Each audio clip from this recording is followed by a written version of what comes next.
This is VOA News. I'm David Byrd.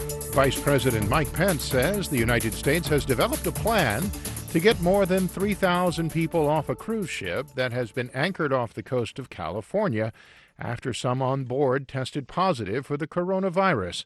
AP's Julie Walker reports. Karen Dever from New Jersey got on the ship with her husband for a celebratory cruise. Now she wonders when she will ever get off. She says President Trump's comments about keeping them there are just plain wrong. I'm an American. I should be allowed in to my country. Vice President Pence says they're making arrangements to dock the ship and test all the passengers. Bring the ship into a non-commercial port. All passengers and crew will be tested for the coronavirus and quarantined as appropriate. Those that require additional medical attention will also receive it. I'm Julie Walker. Italy's government has drafted plans to quarantine the entire Lombardy region around Milan, as well as 11 provinces until April 3rd.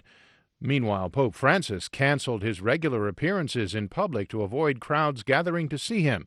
We get more from Reuters correspondent Francesca Leina. The Vatican said that on Sunday, the 83-year-old pontiff will not address crowds from a window overlooking St. Peter's Square, and for the time being will opt for video streaming instead. Italy is the worst-hit European country, with a death toll of nearly 200.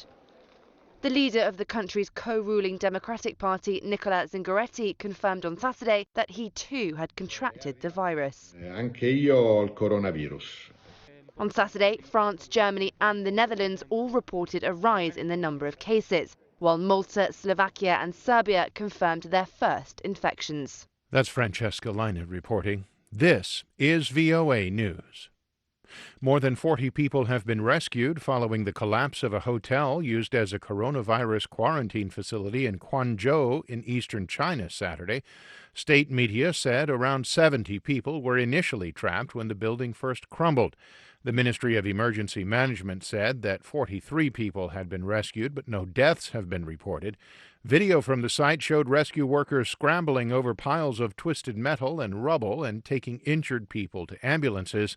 The cause of the collapse is not known.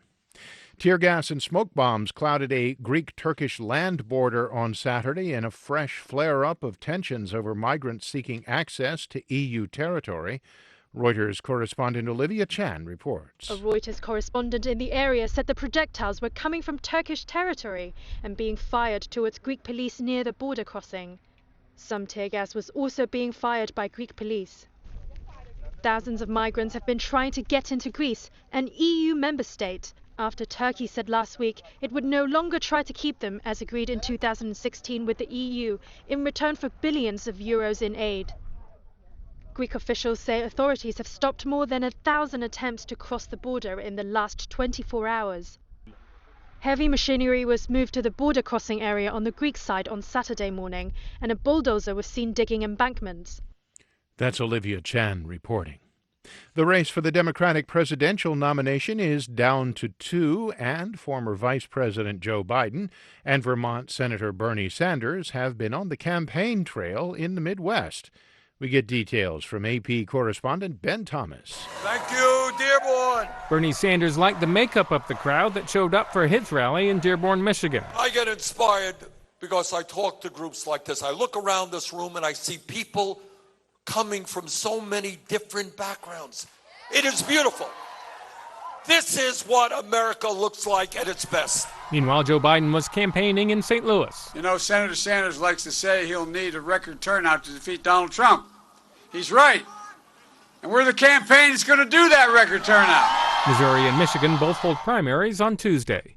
I'm Ben Thomas. At least 38 workers from Venezuela's state oil company Petróleos de Venezuela, including the president of the maritime subsidiary PDV Marina, were detained on accusations of trafficking fuel, according to Venezuela's interior minister.